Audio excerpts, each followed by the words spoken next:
Pod Duque, segunda temporada com tudo. E é claro que a gente vai refletir sobre o cotidiano, experiências, uma conversa agradável, enfim, inspirar você e debater também aí na roda de conversa com a família e com os amigos. Bom dia, Bruna Carvalho. Bom dia, Pedro. E nós, jornalistas, adoramos Meu também, né? Deus A gente do está vivendo aí numa nova céu. onda. Uma nova onda. Tecnologia e educação, a questão da inteligência artificial dentro do ensino. Já tem muita coisa que eu tô querendo saber. Tem uma filha adolescente que está entrando nessa nova era, né, de IA, então eu quero saber muita coisa aqui do nosso entrevistado. Vamos conversar. Vivemos em uma era de transformação digital e na área de ensino não é diferente. A tecnologia já revolucionou a aprendizagem, as relações educacionais e até a gestão escolar. No ensino, a utilização dessa tecnologia ainda parece ser algo apenas da escola do futuro, mas já existem soluções que aproveitam de suas funcionalidades para melhorar o dia a dia da sala de aula. Mesmo, Bruno, olha, a inteligência artificial tem o potencial de revolucionar a educação de várias formas, de várias maneiras. Ela traz da realidade instituições mais próximas da almejada da escola do futuro. Para falar para a gente sobre o futuro das escolas, sobre a educação, sobre a IA, o Podduc recebe Ricardo Siriaco, ele que é o reitor da Uninova FAP, tem mais de 20 anos de experiência em gestão escolar e unidades filiadas no setor de serviços educacionais, enfim, um currículo extenso, que aí entra aqui planejamento estratégico, operações acadêmicas, enfim, e claro que ele vai usar toda essa experiência de mais de 20 anos para falar com a gente sobre essa transformação da educação. Muito obrigado por atender nosso convite, Ricardo. Bem-vindo. Bem-vindo, bom dia a todos. É um prazer estar aqui no Podduc, trazer essas novidades e o que a gente pode alavancar e acrescentar para a educação. Perfeito. Eu confesso, Bruno, que eu tenho medo ainda de falar de inteligência artificial, porque se você não sabe dominar ela, ela te domina. E aí eu ainda estou aprendendo ali os caminhos. Mas, Ricardo, quais são os desafios da escola hoje? Você que agora faz parte do ensino superior, né? Está à frente de uma instituição de ensino superior, a Uninova FAP. Quais são os desafios que a escola e as instituições estão tendo com a IA? Primeiro vamos fazer um pouco retrospecto, né, da evolução dessa tecnologia até chegar na IA. Então, hoje ela está muito popular, mas isso já tinha contato com ela, não necessariamente desse formato, antes, né? Desde o momento que começamos a criar as plataformas educacionais. Posso dizer, não era instrumento de IA, mas aquele antigão lá, telecurso, né, começou o ensino à distância. Ele já era aquele momento onde a gente já olhava para a educação com um outro olhar. Então, a partir dali, né, começamos a fazer o quê? A gerar conteúdos. Hoje, o maior desafio, seja na educação básica, na educação fundamental, básica, fundamental, ensino médio e o ensino superior, são duas coisas. Uma, como gerenciar e como criar esses conteúdos, porque, na verdade, a IA, ela faz o quê? Os algoritmos, ela julga e junta esses conteúdos de uma forma na qual a gente programa eles para isso, para poder darem as respostas e trilhar, fazendo o que chamamos a trilha do aprendizado. Então, o maior desafio é como a gente vai utilizar esses conteúdos, de que plataformas a gente está falando, quais são os limites que a gente vai dar dentro desse processo de aprendizagem ao aluno, para que ele também possa ter a sua liberdade criativa e ele possa ser guiado, né, no seu processo de ensino-aprendizagem. E hoje o que a tecnologia traz é muito mais ferramentas e facilidades também para o professor. Como é que esse professor hoje, diante das novas tecnologias, ele vai agir em sala de aula, ele vai guiar as avaliações dele, os trabalhos que antes, né, se a gente colocava um passado muito grande, lembra daquelas coleções de enciclopédias, né? O professor passava o tema, o aluno ia para a biblioteca, se debruçava nas pesquisas, né, com as enciclopédias, as revistas, para depois fazer um recorte daquilo e trazer o resumo. Isso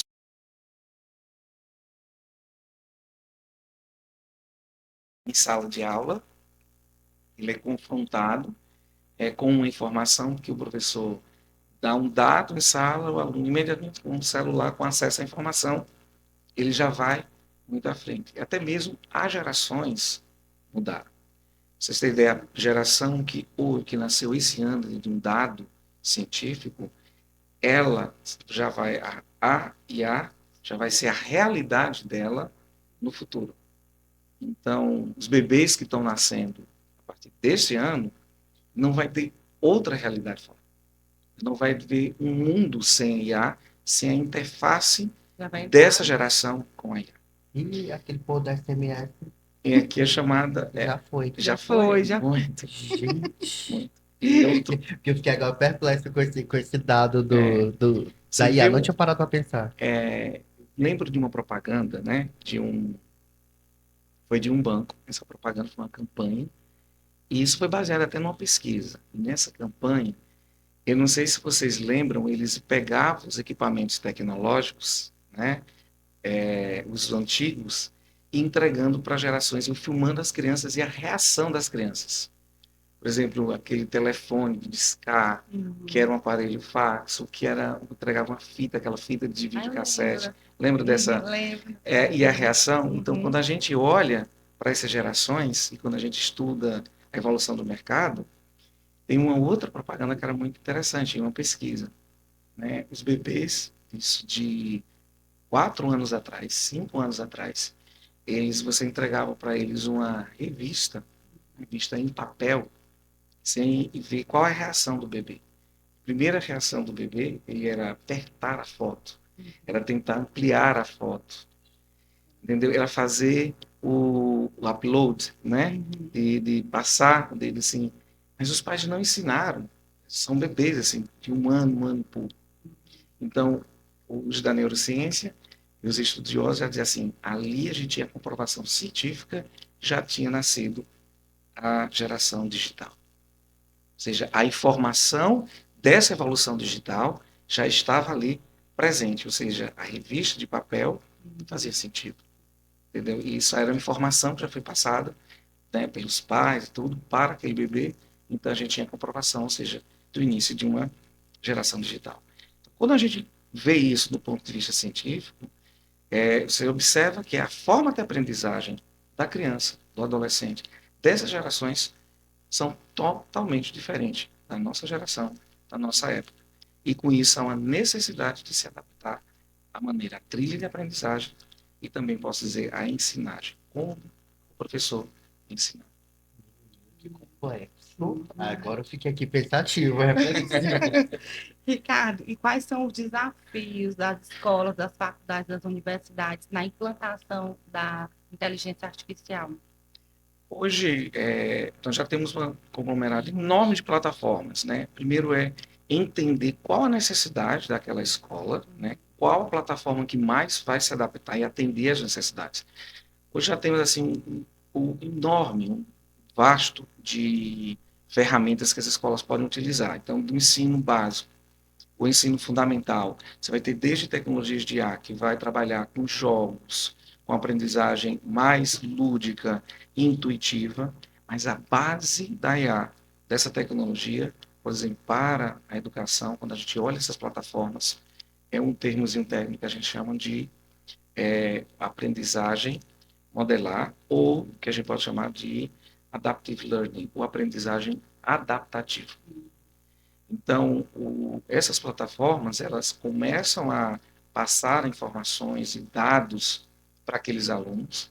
Na medida que eles vão errando, ele identifica onde estão os gaps de aprendizado e começam a colocar mais conteúdo ou mais exercício. Então, uma criança começa a fazer uma atividade de matemática ou de lógica. Ele começa a errar muito numa daquelas operações. Então, o próprio sistema, a própria plataforma começa a enviar mais material, mais conteúdo, até que ele supra, ou seja, ele consiga avançar, atingir aquele nível de conhecimento suficiente, digamos, para ir para um outro nível. Por isso que dentro da IA é muito importante a gente utiliza não só a aprendizagem adaptativa, como a gamificação, por exemplo. E também o método que é colocado em sala de aula. Então, a IA ela é um combinado, né, de conjunto, primeiro, de dados, de informações, depois vem a maneira de estudo, né, avaliativo e até quase como um estatístico. Posso dizer que a base da IA ela utiliza muito estatística, né, para entender como é que aquela criança aprende, e aí ele vai moldando, vai trazendo os conteúdos. Então, seja no ensino fundamental, no ensino médio, a mesma coisa, e no ensino superior, eu posso dizer já é bem mais aprofundado. Porque no ensino superior, a habilidade do aluno ele já é para não só programar, tentar programar, construir as próprias plataformas e os próprios meios de inteligência artificial e usando essas formas preditivas. Por exemplo, na universidade se espera, na universidade agora, né, que os estudantes já começam a usar as plataformas de IA para cruzar os dados, estudar dados estatísticos, pesquisas que já estão sendo desenvolvidas nos bancos universitários. Então, se eu estou pesquisando como é o comportamento de uma determinada doença, ou um vírus, ou um fungo, ou seja, então, todos aqueles dados de pesquisa, de monitoramento, que são colocados dentro daquelas bases, ali vai se ter toda uma estratégia, ou seja, de lógica e também de estatística, que vai gerar os resultados. E com essa base desses resultados, então, no desafio da universidade, já é esse nível, né, o qual o aluno já entende, ou tenta, a gente tem que passar para ele como é que essas plataformas funcionam e o que é que ele pode usar para montar e ajudar na pesquisa e no aprofundamento daquelas habilidades, daquele conhecimento, da área de conhecimento que ele tá fazendo. Então, eu vou citar aqui exemplos. Na universidade, um curso de fisioterapia, é usar os dados, né, da bioimpedância, de leitura postural, e aí pega uma amostra de indivíduos que fazem atividade física, que têm uma determinada postura, o exercício, qual o procedimento na área da fisioterapia e o estudo do movimento que vai ter uma melhor resposta. Principalmente aqueles pacientes, por exemplo, da fisioterapia, que foram acometidos pela Zika, né, o vírus da Zika, ou os que ficaram com sequelas do vírus da Covid. Então, imagine a quantidade de dados que podem ser gerados de indivíduos, de grupos de indivíduos, e esses dados serem cruzados para observar melhoras, comportamento e aprofundar a pesquisa. Então, a IA ela vai ajudar muito nesse formato. Então, como vocês tinham colocado, não é ter medo da IA, né? É saber porque por trás da tecnologia sempre vai ter que ter alguém que venha controlar ou usá-la da melhor forma. Já no ensino médio, no ensino fundamental, os desafios já são outros, ou seja, é fazer com que o aluno ele saia da superficialidade do joguinho, do conteúdo fácil, né? E ele mergulhe numa busca de conhecimento. E aí não tem como esse aprofundamento não ser em sala de aula com base em metodologias ativas. Então, a base hoje, eu digo, para o futuro da educação, não temos outra saída a não ser ter como base, né, primeiro, as metodologias ativas. As metodologias ativas, ela faz com que hoje a gente converse da forma correta, a maneira de ensinar. Então, o aluno hoje não é mais o professor que é o detentor absoluto, inquestionável do saber. E como é que os professores estão reagindo a isso? Como é que eles estão sendo preparados? E quais são as preocupações e também esse lado positivo que você percebe no meio? A primeira preocupação que o professor faz é assim, eu vou ser substituído por uma inteligência Isso, artificial, eu já ia perguntar se era né? possível que o Né? Então, porque professor... hoje você tem os avatares, né, Uhum. que são, né, usados inclusive para teleatendimento, né, Eu não gosto. Eu de... gosto de ouvir. Oi, sou a fulana, tudo bem? Eu tô ótimo, vamos falar agora. Amo quando eu tô com um humano. Mas já há inteligência artificial que fala como humano. Não, Ele tem pior que uma existe. voz de humano Uhum. e ele se comporta também. Ele tem raciocínio e respostas iguais. Então, isso é que é assustador. Uhum. E aí, se você coloca essa voz, né, e, obviamente, com toda a criação de uma persona digital, né? Ela consegue ter uma personalidade. Não é só aquele ícone, aquele bonequinho que está ali, que você vê em algumas marcas, né? Que usam para teleatendimento. Então, hoje a inteligência artificial ela pode gerar, inclusive, uma imagem que se assemelha, né, ao humano, inclusive com voz. Aí o professor fica naquele, será que você substituído, né? Alguém vem Ou, apresentar, a IA vem apresentar pela gente aqui, entendeu? Vamos ser substituídos? Claro que não. Ou seja, o papel do professor ainda é fundamental. O contato do aprendizado do humano com o humano ele é indispensável. Mas, obviamente, se você tem um tutor, vamos falar assim, um tutor de inteligência artificial, que vai acompanhar o aluno, que vai ter, e ele pode ser desenvolvido como um reforço, como uma linha, como apoio, como suporte ao professor, isso é já possível. Isso também já é feito em algumas escolas fora do país, e até mesmo aqui dentro. Ou seja, você tem, sabe a tia do reforço, né? Então, a tia do reforço, o tio do reforço, que vai dar o reforço da matemática, que vai tornar o contato com esse aluno de reforço mais fácil, isso hoje pode ser feito até por um avatar de IA. Então, ele pode ser usado justamente como o suporte. Mas, obviamente, quem vai criar esse conteúdo? Quem vai gerar, imputar esses dados? Quem vai mudar a forma e a maneira de responder na linguagem daquele aluno? É o professor. É aquele professor que tem aquela experiência em sala de aula, que ele vai dizer a maneira, até a forma da resposta que é dada para uma pergunta a uma criança de 5 anos, de 8, de 12, de 15, uma adolescente de 18, é diferente. Então, essa moldagem, essa modelagem, digamos, esse refino tecnológico, ele é necessário. E quem que está por trás? E quem constrói isso? É o humano, não é a máquina. Ele precisa desse dado para poder executar essa ação. Então, sempre vai ter um humano e pessoas preparadas para isso. Qual é a etapa hoje que os professores têm que ter? Primeiro, conhecer bem quais são as plataformas de educação e essas ferramentas que ele pode utilizar. Por exemplo, a IA hoje ela pode ser uma aliada do professor na elaboração de suas provas, na correção das provas, e deixar o professor com tempo livre para criar outras maneiras, criar mais conteúdo, buscar outros elementos. Então, isso é a IA aliada ao trabalho do professor. Imagina, ele vai criar um conteúdo, ele pode disponibilizar esse conteúdo digital, né, ele gravar um podcast, gerar um material de aula dele, de apresentação. Então, joga dentro de ferramentas do IA, que vai pegar aquele vídeo, editar para ele, ajustar, para inserir dentro de uma plataforma. Hoje existe tecnologia de IA, o professor ele tem um conteúdo, eu quero fazer uma aula, um seminário, uma apresentação rápida, um PowerPoint, sobre aquecimento global.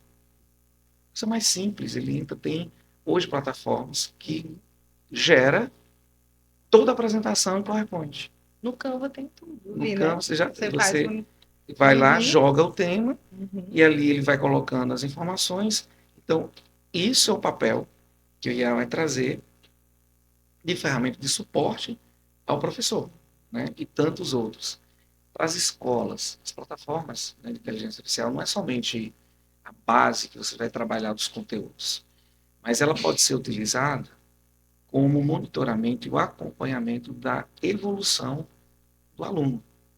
Então é muito importante hoje as escolas saberem quais são os gaps que cada turma tem, cada aluno tem. E ali a escola atuar especificamente em cima daqueles gaps. Então, eu uso inteligência artificial para mensurar as notas, as frequências, ter os dados, né, para saber, olha, a turma A, a turma B está muito ruim em matemática, esse conteúdo de matemática, a gente precisa fazer um reforço melhor, eles não estão escrevendo bem, a turma, então, e com isso, criar estratégias com o corpo docente para ir suprindo esses gaps, né? e, obviamente, ter o melhor resultado e o monitoramento disso. Até para colocar na linha de risco, né, aqueles alunos que podem invadir, né, um aluno que pode dizer que está estimulado, que ele está com alguma deficiência específica e o professor não está identificando, e com esses relatórios que são gerados, aí, naquele dado, aquele aluno aparece. E a escola vai poder trabalhar especificamente naquele processo. Quero ficar pegar pronta, pergunta depois quero saber a cor da menina. E com a chegada das redes sociais, a gente tem visto que tem mudado as profissões do futuro, né? Que são profissões mais voltadas para a tecnologia, não é isso, professor? Exatamente. Nós temos aí toda forma de automação e de inteligência. O grande medo de todo mundo é: vou perder meu emprego, vou ser substituído por um IA. Claro, e a educação ela vem como esse elemento transformador. Hoje em dia, vamos colocar um exemplo simples, né? Uma geração, com 50, 40 anos, etc., 40 para cima, lembremos aí como eram os bancos. Você enfrentava aquelas filas enormes para fazer pagamentos, não havia ou não havia caixas eletrônicos. Quando havia um caixa eletrônico, ele fazia muito pouco as atividades. Vamos trazer para a realidade de hoje. O setor bancário, é o que tinha mais recursos, é o que trabalha hoje. Praticamente, a população não vai mais aos bancos. Tudo se resolve através de um aplicativo. Até as máquinas de caixa eletrônico, hoje dos bancos, vocês observam, elas têm diminuído. Porque a primeira evolução foi desenvolver as caixas automáticas, né? E aí reduziam aquelas filas ali, porque tinha gente que não sabia usar os caixas automáticos, iam ainda para a fila. Então, depois eles foram diminuindo a quantidade de pessoas lá dentro dos caixas e foram aumentando a quantidade de máquinas.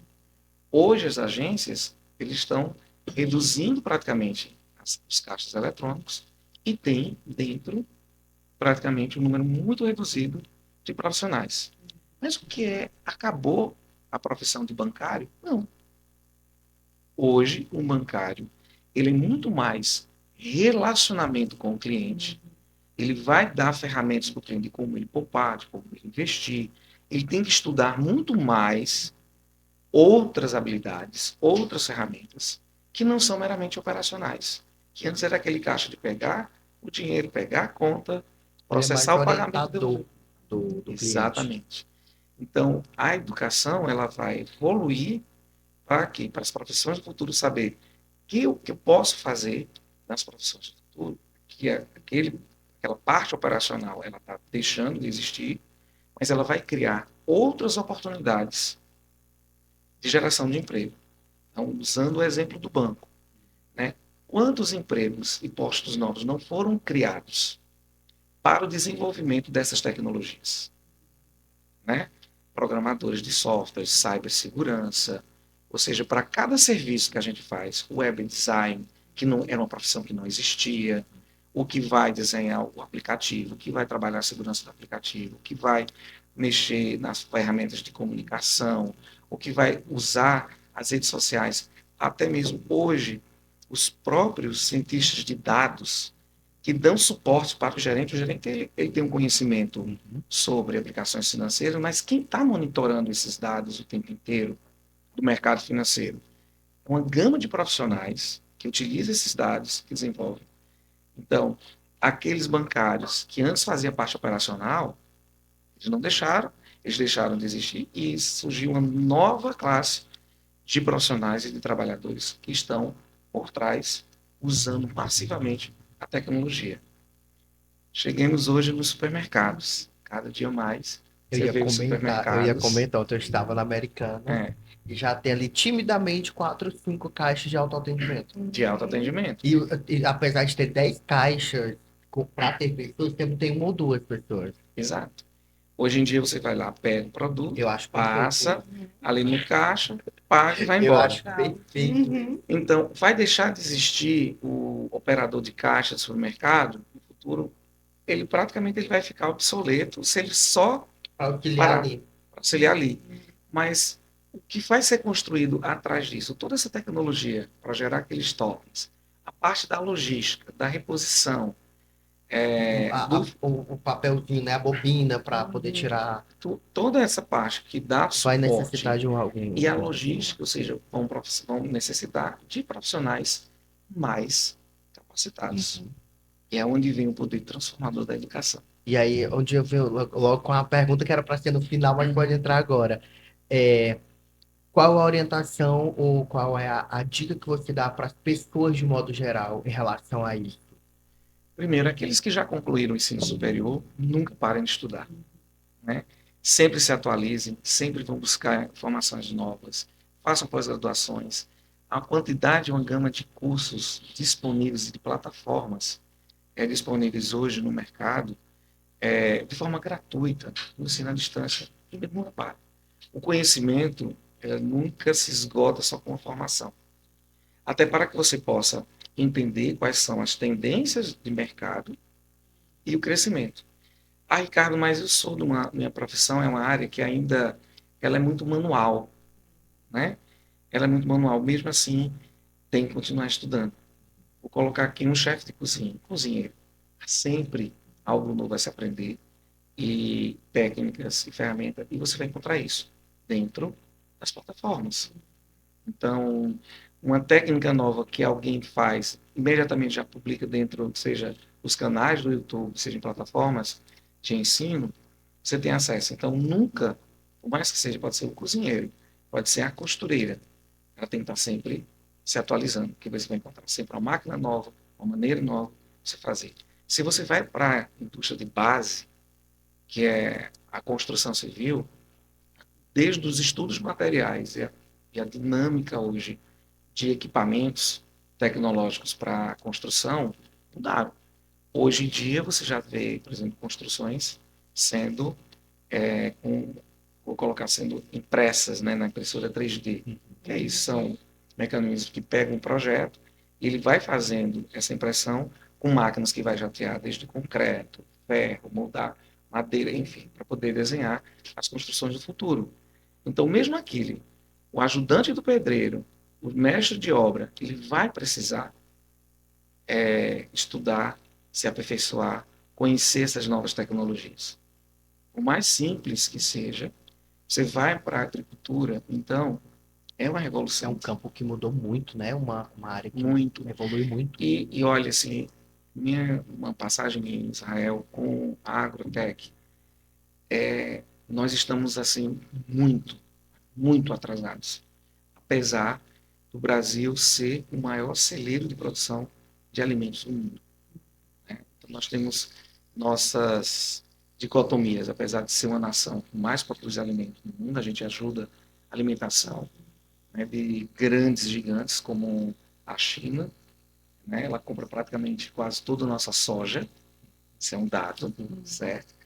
E ainda temos dificuldades aqui internas e não temos aquela alta tecnologia, né, aplicada de ponta em alguns segmentos. Agora, imagine se a gente usasse tudo isso. E o uso, né, dessa tecnologia, ela depende especificamente da educação, da evolução da educação. Então, você ter na colheita, ou seja, ainda né, o agricultor que vai colher lá maçã, o tomate, de forma manual, onde isso já poderia ser feito com máquinas, né? Então, olhando para um lado, é viável hoje trocar o trabalhador rural por uma máquina, isso é assustador. Primeiro a gente tem que educar, porque se a gente faz essa transformação aqui, nós vamos ter um gap social muito grande, muito grande. Então, a quantidade de trabalhadores que nem sequer ainda não tiveram acesso ao básico da educação, que é ler, como ele vai chegar a ter acesso e usar essas tecnologias? Então, esse é o nosso maior desafio, e é o desafio da educação. Então, a gente está trabalhando, já é uma realidade hoje a IA, que a gente não tem como voltar atrás. Eu digo, alguém trocaria o seu smartphone pelo telefone analógico? Não mesmo. Então, é um caminho sem volta. Mas nós temos um caminho longo. Nosso país e nossa nação precisa acordar para a educação para ontem, para poder nos informar e minimamente erradicar questões básicas como o analfabetismo. Porque a tecnologia é algo irreversível e ela vai afetar diretamente. A gente estava conversando agora, antes de começar o podcast, sobre a importância mesmo de se qualificar. E aí, na nossa área mesmo, no jornalismo, que a gente era acostumado a, antes, escrever, não tinha tanta tecnologia. Então, a gente estava falando da importância realmente de buscar estudo, qualificação referente à IA, porque, por exemplo, tem um Canva aqui que tem várias ferramentas, mas aí eu vou saber mexer sozinho? Até pode, mexendo aqui, mas tendo uma qualificação maior em relação a IA, né, esses programas, ajuda demais, né, professor? Exatamente. A educação ela tem essa ferramenta, ela é um passo fundamental. Minha preocupação, quando a gente, como vocês colocaram, em termos dos estudantes, seja ele ensino básico, fundamental, básico, médio, como eu falei antes, é não ficar na superficialidade.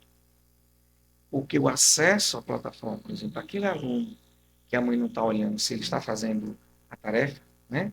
E ele pega um aplicativo de IA, ele escaneia, o aplicativo de IA, ele bate a foto e pega para resolver. Uhum. E ele vai lá, pega o caderno e só É aquela copia. pesca de antigamente que você levava ali. Exatamente. Então, é esse o cuidado. O salto hoje que foi tirado na legislação, né, para limitar o uso dos dispositivos de celular nas escolas, é uma medida extremamente necessária. Porque precisa que o professor e o aluno tenham uma interação dentro desse processo de ensino-aprendizagem. Porque muitas vezes o aluno, a informação está aqui, então eu posso acessar a qualquer momento. Então, o que vai me fazer empreender numa aula chata? O professor está falando, então eu estou aqui com o meu joguinho, tudo que ele está dizendo ali, quem descobriu o Brasil? Chega aqui e pergunto ao doutor Google, ao professor Google, ele me responde, ou qualquer outra coisa. Uma resposta. A fórmula matemática está lá, isso, mais tanto, a função disso aqui é o quê? Eu jogo aqui e já vai me dar a resposta. Então, esse é o maior desafio hoje nosso, de professores, educadores, como utilizar. Não é o medo da ferramenta, mas como utilizar de forma correta e não permitir que o aluno só fique na superficialidade. Isso, eu queria até falar, porque eu tenho até o depoimento assim da minha filha. No ano passado, comprei os livros dela novinho e tudo, porque é um sistema lá que precisa usar algumas coisas através desse livro. Pois o livro dela tinha um livro que eu vi que ela não abriu, porque eu disse, Luna, por que tu não abriu esse livro aqui? Eu fui tentar vender o livro. Ela não, porque eu gosto mais de usar no meu tablet, estudar pelo meu tablet. Então, ela não abriu o livro no decorrer físico, não abriu.